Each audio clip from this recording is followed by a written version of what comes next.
Central camp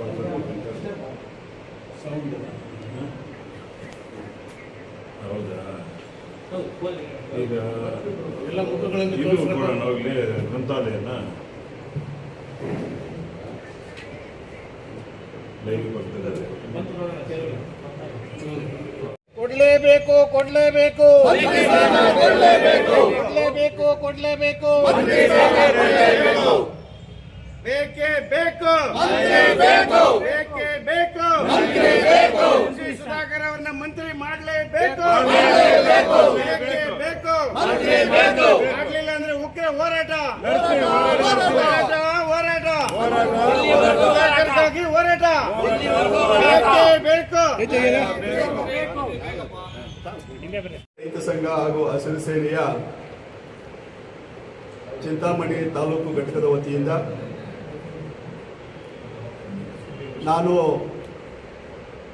ನಮ್ಮ ಪದಾಧಿಕಾರಿಗಳೆಲ್ಲರೂ ಸೇರಿ ಈ ದಿವಸ ಸುದ್ದಿಗೋಷ್ಠಿಯನ್ನು ಏರ್ಪಾಡು ಮಾಡಿ ತಮ್ಮೆಲ್ಲರಿಗೂ ಕೂಡ ಆಹ್ವಾನವನ್ನು ನೀಡಿದ್ದೀವಿ. ಮೊದಲಿಗೆ ನಿಮ್ಮೆಲ್ಲರಿಗೂ ಕೂಡ ಸ್ವಾಗತವನ್ನು ಕೋರ್ತಾ, ನಮ್ಮ ಎಲ್ಲ ರೈತ ಸಂಘದ ಪದಾಧಿಕಾರಿಗಳಿಗೂ ಸ್ವಾಗತವನ್ನು ಕೋರ್ತಾ, ಈ ದಿವಸ ವಿಶೇಷತೆ ಏನಪ್ಪ ಅಂದರೆ ಕರ್ನಾಟಕ ರಾಜ್ಯ ರೈತ ಸಂಘ ಹಾಗೂ ಹಸಿರು ಸೇನೆ ವತಿಯಿಂದ ನಮ್ಮ ಚಿಂತಾಮಣಿ ವಿಧಾನಸಭಾ ಕ್ಷೇತ್ರದ ಶಾಸಕರು, ಕರ್ನಾಟಕದ ಸರ್ಕಾರದ ಮಾಜಿ ಮಂತ್ರಿಗಳು ಆದಂಥ MC ಸುಧಾಕರ್ ಅವರನ್ನು ಮತ್ತೆ ಸಚಿವ ಸ್ಥಾನದಲ್ಲಿ ಮುಂದುವರಿಸುವ ಬಗ್ಗೆ ತಮ್ಮನ್ನೆಲ್ಲೂ ಕೂಡ ಕರೆದಿದ್ದೀವಿ. ವಿಚಾರ ಏನಪ್ಪ ಅಂದರೆ 2023ರಿಂದ ಮಾನ್ಯ ಸಿದ್ದರಾಮಯ್ಯ ಸಾಹೇಬರು ಮುಖ್ಯಮಂತ್ರಿ ಆದಾಗ ಆ ಸಂಪುಟದಲ್ಲಿ ನಮ್ಮ ಚಿಂತಾಮಣಿ ಕ್ಷೇತ್ರದ ಶಾಸಕರಾದಂಥ MC ಸುಧಾಕರ್ ಅವರು ಉನ್ನತ ಶಿಕ್ಷಣ ಸಚಿವರನ್ನಾಗಿ ಸರ್ಕಾರ ನೇಮಕ ಮಾಡಿತ್ತು. ಆ ನೇಮಕ ಮಾಡಿದ್ದರ ಒಂದು ಹಿನ್ನೆಲೆಯಲ್ಲಿ ಅವರು 3 ವರ್ಷಗಳ ಕಾಲ ನಮ್ಮ ಕ್ಷೇತ್ರಕ್ಕೆ ಮತ್ತು ನಮ್ಮ ಜಿಲ್ಲೆಗೆ, ನಮ್ಮ ಇಡೀ ರಾಜ್ಯಕ್ಕೆ ಅವರು ಒಳ್ಳೆಯ ಕೀರ್ತಿಯನ್ನು ತಂದುಕೊಟ್ಟಿದ್ದಾರೆ. ಆ ಒಂದು ವಿಚಾರದ ಬಗ್ಗೆ ನಾವು ಕೆಲವು ವಿಚಾರಗಳನ್ನು ಹೇಳಿ ಈ ಒಂದು ಸಚಿವ ಸ್ಥಾನವನ್ನು ಅವರಿಗೆ ನೀಡಿದರೆ ಇನ್ನೂ 2 ವರ್ಷ ಸರ್ಕಾರದಲ್ಲಿ ಸರ್ಕಾರಕ್ಕೂ ಮತ್ತು ನಮ್ಮ ಚಿಂತಾಮಣಿ ಕ್ಷೇತ್ರಕ್ಕೂ ಒಳ್ಳೆಯ ಹೆಸರು ಬರುತ್ತೆ ಅಂತೇಳಿ ನಮ್ಮ ಚಿಂತಾಮಣಿ ತಾಲೂಕಿನ ಎಲ್ಲ ರೈತ ಬಾಂಧವರು, ಸಾರ್ವಜನಿಕರು ಎಲ್ಲರೂ ಕೂಡ ಈ ಮಧ್ಯೆ ಕೂಡ ಎಲ್ಲರೂ ಕೂಡ ಒತ್ತಾಯ ಮಾಡಿದ್ದಾರೆ. ಹಾಗೆ ಅವರಿಗೆ ವಹಿಸಿದಂಥ ಉನ್ನತ ಶಿಕ್ಷಣ ಇಲಾಖೆಯಲ್ಲಿ ಯಾವತ್ತೂ ಕೂಡ ಯಾರೂ ಕೂಡ ಸಾಧನೆ ಮಾಡ್ತಾ ಇರ್ತಕ್ಕಂಥ ಸಾಧನೆಗಳನ್ನು ಉನ್ನತ ಶಿಕ್ಷಣ ಇಲಾಖೆಯಲ್ಲಿ ತಾವುಗಳೆಲ್ಲ ಕೂಡ ಪತ್ರಿಕೆಗಳಲ್ಲಿ ಮಾಧ್ಯಮಗಳಲ್ಲಿ ತಾವು ನೋಡಿದ್ದೀವಿ. ಅವರ ಕಾರ್ಯವೈಖರಿ, ಅವರು ಸಂಪುಟದಲ್ಲಿ ನಡೆದುಕೊಂಡಂಥ ವಿಚಾರ, ಅವರು ವಿದೇಶಗಳಿಗೆ ಹೋಗಿ ಸಂಪನ್ಮೂಲಗಳನ್ನು ಕ್ರೋಢೀಕರಿಸಿಕೊಂಡು ಬಂದು ಉನ್ನತ ಶಿಕ್ಷಣ ಇಲಾಖೆ ಅಂತ ಏನು ಅಂತೇಳಿ ತೋರಿಸಿದರು. ಉದಾಹರಣೆಗೆ ಈಗ ಮೊದಲಿಗೆ ರಾಜ್ಯಪಾಲರು, ಈ ಒಂದು ಕುಲಪತಿಗಳು ಎಲ್ಲರೂ ಕೂಡ ಈ ಒಂದು ಉನ್ನತ ಶಿಕ್ಷಣ ಇಲಾಖೆಯನ್ನು ನಿರ್ವಹಿಸ್ತಾ ಇದ್ದರು. ಮಂತ್ರಿಗಳಾದಂಥವರು ಸುಮ್ಮನೆ ಇರ್ತಾ ಇದ್ರು, ಯಾಕೆಂದರೆ ವಿಚಾರ ಗೊತ್ತಾಗ್ತಾ ಇರಲಿಲ್ಲ. ಆ ಒಂದು ಇವರು ಒಳ್ಳೆಯ ವಿದ್ಯಾವಂತರು, ಬುದ್ಧಿವಂತರು, ಡಾಕ್ಟರ್ ಆಗಿರೋದ್ರಿಂದ ಆ ಒಂದು ಉನ್ನತ ಶಿಕ್ಷಣ ಇಲಾಖೆಯನ್ನು ಬಹಳ ನಿಷ್ಠೆಯಿಂದ ಸರ್ಕಾರಕ್ಕೆ ಹೆಸರು ಬರೋ ರೀತಿಯಲ್ಲಿ ಮಾಡಿದ್ದಾರೆ. ಅದಕ್ಕೆ ಒಂದನೇದಾಗಿ ಅವರಿಗೆ ಈ ಒಂದು ಮಂತ್ರಿ ಸ್ಥಾನವನ್ನು ನೀಡಬೇಕು ಅಂತೇಳಿ ಹೇಳ್ತಾ ಇದ್ದೀವಿ. ಮತ್ತು ನಮ್ಮ ಜಿಲ್ಲಾ ಉಸ್ತುವಾರಿಯಾಗಿ ಯಾವುದೇ ಅನುದಾನಗಳನ್ನು ತಾರತಮ್ಯ ಮಾಡದೆ ಪ್ರತಿಯೊಂದು ತಾಲೂಕಿಗೂ ಕೂಡ ಈಗ ಸಿಡ್ಲಘಟ್ಟದಲ್ಲಿ ಸಿಲ್ಕ್ ಒಂದು ಇದಾಗಿರ್ಬೋದು, ಸಿಲ್ಕ್ ಪಾರ್ಕ್ ಆಗಿರ್ಬೋದು, ಹೈಟೆಕ್ ರೇಷ್ಮೆ ಮಾರ್ಕೆಟ್, ಮತ್ತು ಚಿಕ್ಕಬಳ್ಳಾಪುರದಲ್ಲಿ ಒಂದು ಕ್ರೀಡಾಂಗಣ ಇರ್ಬೋದು, ರಸ್ತೆಗಳಿರ್ಬೋದು, ಮತ್ತೆ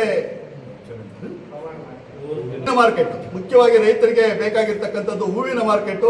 ಹೂವಿನ ಮಾರ್ಕೆಟ್ಗೆ ಒಳ್ಳೆಯ ಒಂದು ಸ್ಥಳವನ್ನು ನಿಗದಿ ಮಾಡಿ ರೈತರಿಗೆ ಅನುಕೂಲ ಮಾಡಿದ್ದಾರೆ. ಇನ್ನು ಗೌರಿಬಿದನೂರು ಆಗ್ಬೋದು, ನಮ್ಮ ಬಾಗೇಪಲ್ಲಿ ಆಗ್ಬೋದು, ಇನ್ನು ಚಿಕ್ಕ ಈಗ ಹೊಸದಾಗಿ ತಾಲೂಕುಗಳಾಗಿರ್ತಕ್ಕಂಥ ಇದು ಚೇಳೂರು, ಮಂಚೇನಹಳ್ಳಿ ನಮ್ಮದು ಎಲ್ಲ ಕೂಡ ಒಳ್ಳೆ ರೀತಿಯಲ್ಲಿ ಅಭಿವೃದ್ಧಿ ಮಾಡಿದ್ದಾರೆ ಅಂತೇಳಿ ಜನ ಮಾತಾಡ್ಕೊಳ್ತಾ ಇದ್ದಾರೆ. ಅದು ನಾವು ಹೇಳ್ತಕ್ಕಂಥ ವಿಚಾರ ಅಲ್ಲ.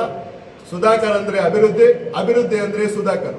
ಚಿಂತಾಮಣಿ ವಿಚಾರಕ್ಕೆ ಬಂದಂತ ಸಂದರ್ಭದಲ್ಲಿ ಚಿಂತಾಮಣಿನಲ್ಲಿ 3 ವರ್ಷಗಳ ಅವಧಿನಲ್ಲಿ ಅವರ ಕನಸುಗಳು ಏನೇನಿತ್ತೋ ಅದು ಒಂದು 75% ಭಾಗ ಚಿಂತಾಮಣಿ ಕ್ಷೇತ್ರದ ಜನರಿಗೆ ಮತ್ತೆ ಚಿಂತಾಮಣಿ ಕ್ಷೇತ್ರಕ್ಕೆ ಈಗ ರಸ್ತೆಗಳಾಗಿರ್ಬೋದು, ಈಗ ಅವರು ಆದ್ಯತೆಯ ಮೇರೆಗೆ ಎಲ್ಲಿ ರಸ್ತೆಗಳು, ಕುಡಿಯೋ ನೀರು, ರಸ್ತೆಗಳು, ಎಲ್ಲೆಲ್ಲಿ ಏನೇನು ಅನಾನುಕೂಲ ಇದೆಯೋ ಅದನ್ನೆಲ್ಲ ಕೂಡ 3 ವರ್ಷದಲ್ಲಿ ಯಾರು ಕೂಡ ಅವರನ್ನ ಇಂಥದ್ದಿಲ್ಲ ಅಂತೇಳಿ ಯಾರು ಕೂಡ ಹೇಳಲಿಲ್ಲ. ಅವರಿಗೆ ಅವರ ಕಾರ್ಯವೈಖರಿ, ಅವರು 24 ಗಂಟೆ ಸಮಯದಲ್ಲಿ 20 ಗಂಟೆ ಕೆಲಸ ಮಾಡಿದ್ದಾರೆ. ಅದು ಇಡೀ ರಾಜ್ಯಕ್ಕೆ ಗೊತ್ತಿದೆ, ಇಡೀ ತಾಲೂಕಿಗೆ ಗೊತ್ತಿದೆ, ಇಡೀ ಜಿಲ್ಲೆಗೆ ಗೊತ್ತಿದೆ. ಮತ್ತೆ ಇದು ನಮ್ಮ ಇಂಜಿನಿಯರಿಂಗ್ ಕಾಲೇಜ್, ಈಗ ಎಷ್ಟೋ ಮಕ್ಕಳು, ಈಗ ನನ್ನ ಅನುಭವವನ್ನು ಹೇಳ್ತೀನಿ. ನನ್ನ ಮಗನಿಗೆ ಇಂಜಿನಿಯರಿಂಗ್ ಮಾಡಿಸ್ಬೇಕು ಅಂತೇಳಿ 12 ವರ್ಷದ ಹಿಂದ್ಗಡೆ ಬೆಂಗಳೂರಲ್ಲಿ ಮಲ್ಲೇಶ್ವರಂ ಇದರಲ್ಲಿ ಬೋರ್ಡ್ ನೋಡ್ಕೊಂಡು ಇರ್ತಾ ಇದ್ವಿ, ಯಾವ ಕಾಲೇಜ್ ಸಿಗುತ್ತೆ ಅಂತೇಳಿ. ಆಗಿನ ಸಿಸ್ಟಮ್ ಪ್ರಕಾರ ಹೀಗೆ CET, ಈಗ ಅದು ಮೊಬೈಲಲ್ಲೇ ನಿನ್ಗೆ ಯಾವ ಕಾಲೇಜ್ ಬೇಕು, ಯಾವುದು ಆದ್ಯತೆ ಮೇರೆಗೆ ಈಗ ನಮ್ಮ ಚಿಂತಾಮಣಿನಲ್ಲೇ ಬಡವರಿಗೆ ಮತ್ತೆ ಮಾಧ್ಯಮ ವರ್ಗದವರಿಗೆ ಎಲ್ರಿಗೂ ಕೂಡ ಚಿಂತಾಮಣಿನಲ್ಲಿ ಒಂದು ಉನ್ನತ ಶಿಕ್ಷಣ ಕಾಲೇಜ್ ಮಾಡಿದ್ದಕ್ಕೆ ಎಲ್ರಿಗೂ ಕೂಡ ಉಪಯೋಗ ಆಯಿತು.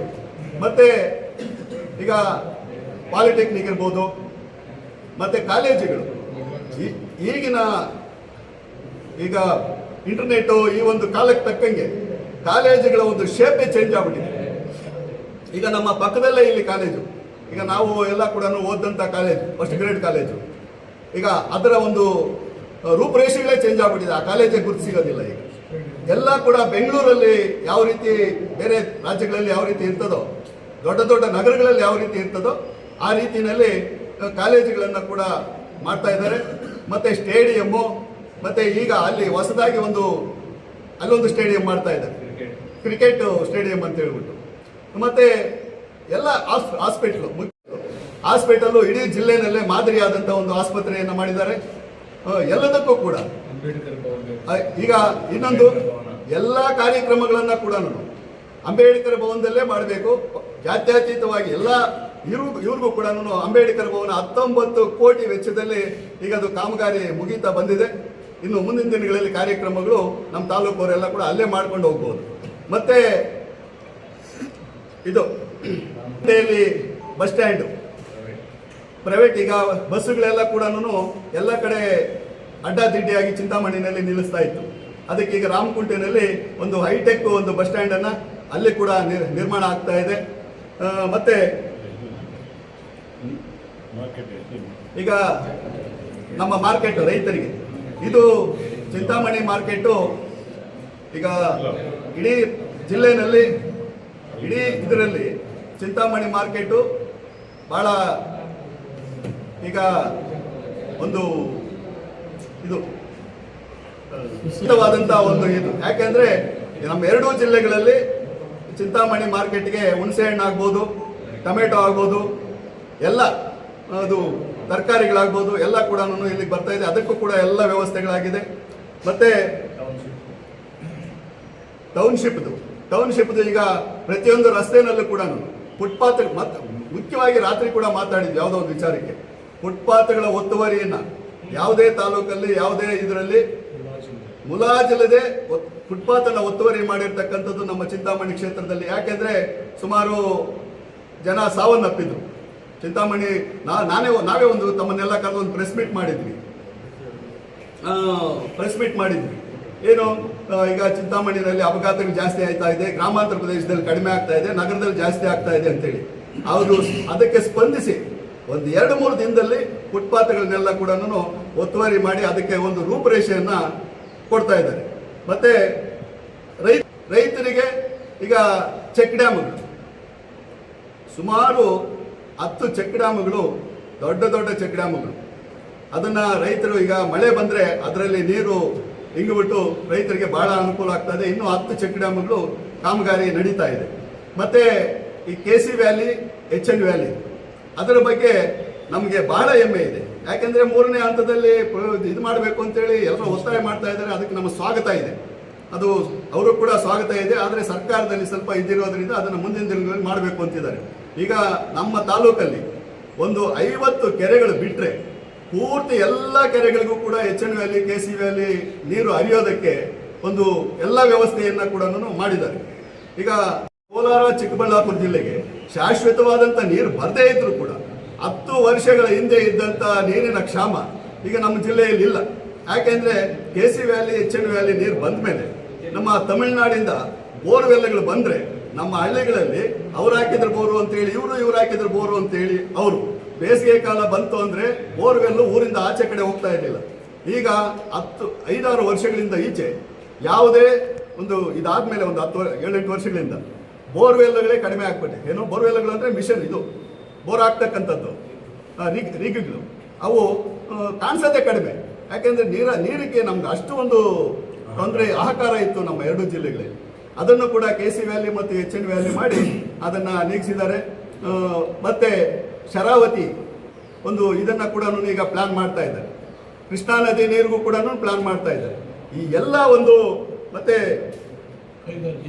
ಕೈಗಾರಿಕೆಗಳು, ಅವರ ಕನಸು ಕೈಗಾರಿಕೆಗಳು ಮಾಡಬೇಕು ಅಂತೇಳಿ. ಅದು ಪಟ್ಟಣ ಪಂಚಾಯಿತಿ ಕೈವಾರದ್ದಾಗಿದೆ. ಅದಕ್ಕೂ ಕೂಡ ಎಲ್ಲ ಮಾತಾಡ್ತಾ ಇದ್ರು ಒಂದು ಇದರಲ್ಲಿ ಸಚಿವರು, ಏನೋ ಅದಕ್ಕೆ ಏನೇನು ಮಾಡಬೇಕು, ಯಾವ್ದು ಮಾಡಬೇಕು ಅಂತೇಳಿ. ಈಗ ಬಸ್ಸುಗಳು, ಈಗ ಕೈಲಾಸಗಿರಿಯಿಂದ ನಮ್ಮ ಪೆದ್ದೂರುವರೆಗೂ ಬಸ್ಸುಗಳು, ಸಾರಿಗೆ ವಿಚಾರದಲ್ಲಿ ಕೂಡ ಅವರು ಬಹಳ ಸ್ಟ್ರಿಕ್ಟ್ ಆಗಿ ಎಲ್ಲ ಒಂದು ವಿಚಾರಗಳನ್ನು ಕೂಡ ಸಾರಿಗೆ ಇದರಲ್ಲಿ ಜನರಿಗೆ ತೊಂದರೆ ಆಗದೇ ಇರೋ ರೀತಿಯಲ್ಲಿ ಸಾರಿಗೆ ವ್ಯವಸ್ಥೆಯನ್ನು ಕೂಡ ಅವರು ಮಾಡ್ತಾ ಇದ್ದಾರೆ. ಮತ್ತೆ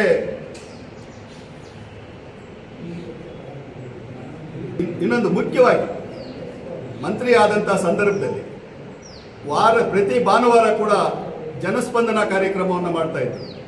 ಅದು ಜನಸ್ಪಂದನ ಕಾರ್ಯಕ್ರಮದಲ್ಲಿ ಇವರು ಅಂದೇ ಇರೋ ರೀತಿಯಲ್ಲಿ ಎಲ್ಲರಿಗೂ ಕೂಡ ಸಾರ್ವಜನಿಕವಾಗಿ ಒಂದು ನ್ಯಾಯ ಕೊಡ್ತಾ ಇದ್ರು.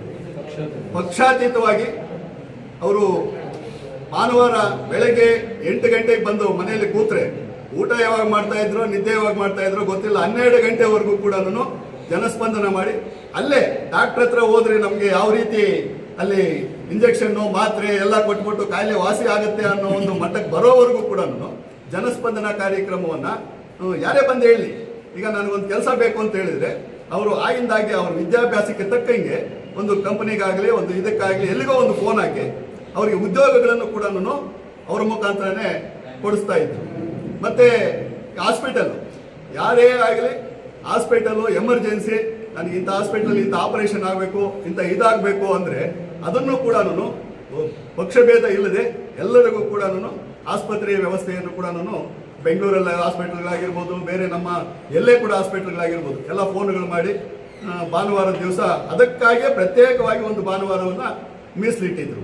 ಈ ಎಲ್ಲ ಒಂದು ವಿಷಯಗಳನ್ನು ಮತ್ತೆ ಅದು ನಾವು ಅದನ್ನೇನು ಇದು ಮಾಡೋಂಗಿಲ್ಲ.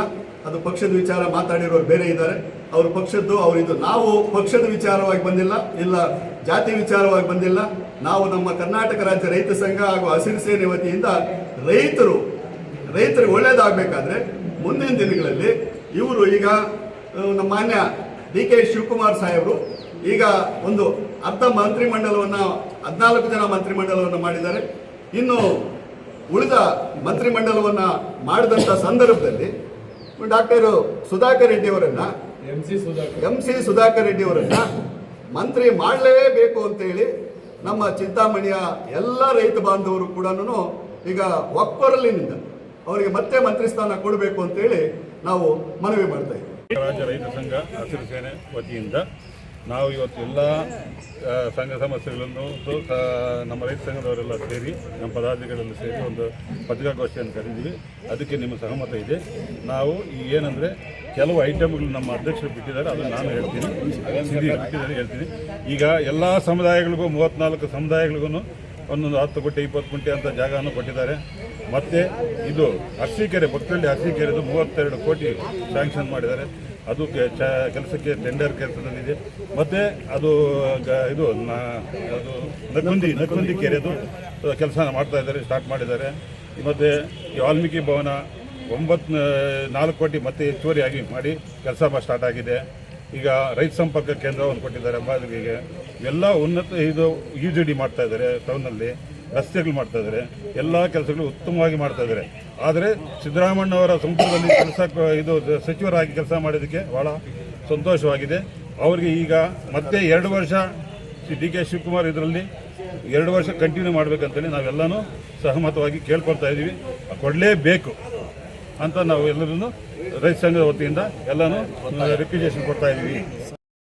ಕೂಡ ಡಿಸಾಲ್ವ್ ಆಗಿದ್ದರೂ ಕೂಡ ಅವರ ಒಂದು ಕಾರ್ಯವೈಖರಿಗೆ ಯಾಕೆ ಮೆಚ್ಚಬೇಕು ಅಂದರೆ, ದಾವಣಗೆರೆಯಲ್ಲಿ ಒಂದು ವಿಶ್ವವಿದ್ಯಾನಿಲಯದಲ್ಲಿ ಒಂದು ಘಟಿಕೋತ್ಸವ ಆಯಿತು. ಅದಕ್ಕೆ ರಾಜ್ಯಪಾಲರು ಮತ್ತು ಉಪರಾಷ್ಟ್ರಪತಿಗಳು ಅದಕ್ಕೆ ಚೀಫ್ ಗೆಸ್ಟ್ಗಳು. ಮಂತ್ರಿ ಸ್ಥಾನ ಹೋಗಿದ್ದರೂ ಕೂಡ, ಅವರು ಮಂತ್ರಿಮಂಡಲದಲ್ಲಿ ಇಲ್ಲದೇ ಇದ್ದರೂ ಕೂಡ, ಅವರ ಸರ್ಕಾರ ಉಸ್ತುವಾರಿ ಸರ್ಕಾರ ಸೂಚನೆಯ ಮೇರೆಗೆ ಅವರು ಅವತ್ತು ದಾವಣಗೆರೆಯಲ್ಲಿ ಅವರು ಮಾತಾಡಿದಂಥ ಮಾತುಗಳು, ಅವರು ಮಾಡಿದಂಥ ಭಾಷಣಗಳು ತಾವೆಲ್ಲ ಕೂಡ ಎಲ್ಲ ಕಡೆ ನೋಡಿರ್ತೀವಿ. ಅವರಿಗೆ ನನಗೆ ಮಂತ್ರಿ ಸ್ಥಾನ ಹೋಯ್ತೆ ಅನ್ನೋ ಒಂದು ಮುಖದಲ್ಲಿ ಆ ಒಂದು ಇದೇ ಇಲ್ಲ. ಮಂತ್ರಿ ಸ್ಥಾನ ನಮ್ಮ ಇರೋಷ್ಟು ದಿವಸ ಇರ್ತದೆ, ನನ್ನ ಕೆಲಸ ನಾನು ನಿಷ್ಠೆಯಿಂದ ನಿರ್ವಹಿಸಬೇಕು ಅಂಥೇಳಿ ಅವತ್ತು ರಾಜ್ಯಪಾಲರು ಮತ್ತು ಉಪರಾಷ್ಟ್ರಪತಿಗಳು ಅವರ ಭಾಷಣವನ್ನೇ ಗಮನಿಸ್ಕೊಂಡು ನಾನು ಸುಮಾರು ಅಂದರೆ ಒಂದು 15 ನಿಮಿಷ ಕೇಳಿದೆ. ಅಲ್ಲಿನ ಎಲ್ಲರೂ ಕೂಡ ಅವರು ಅಲ್ಲಿ ಕೂಡ ಸರ್ಕಾರಕ್ಕೆ ಒಳ್ಳೆಯ ಹೆಸರು ಬರುವ ರೀತಿಯಲ್ಲಿ ಅವರು ಅಲ್ಲಿ ಕೂಡ ಒಂದು ಕೊನೆ ಕಾರ್ಯಕ್ರಮ ಎಷ್ಟು ನಗನಗ್ತಾ ಎಷ್ಟು ಹುಮ್ಮಸ್ಸಲ್ಲಿ ಅಲ್ಲಿ ಕಾರ್ಯಕ್ರಮ ಮಾಡಿದರು ಅಂದರೆ ಅಷ್ಟು ಮಾಡಿದರು. ಎಲ್ಲ ಕೂಡ ಸರ್ಕಾರಕ್ಕೆ ಒಳ್ಳೆಯ ಒಂದು ಘನತೆ ಗೌರವವನ್ನು ತಂದು ಕೊಟ್ಟಿದ್ದಾರೆ. ಮುಂದೆ ಕೂಡ ಇನ್ನೊಂದು 2 ವರ್ಷ ಕೊಟ್ಟರೆ ಎಲ್ಲ ಕೆಲಸ ಕಾರ್ಯಗಳು ಈಗ ಸರ್ಕಾರಕ್ಕೂ ಕೂಡ ಒಳ್ಳೆಯ ಒಂದು ಹೆಸರು ಬರುತ್ತೆ ಅಂತೇಳಿ ತಮ್ಮ ಮೂಲಕ ನಾನು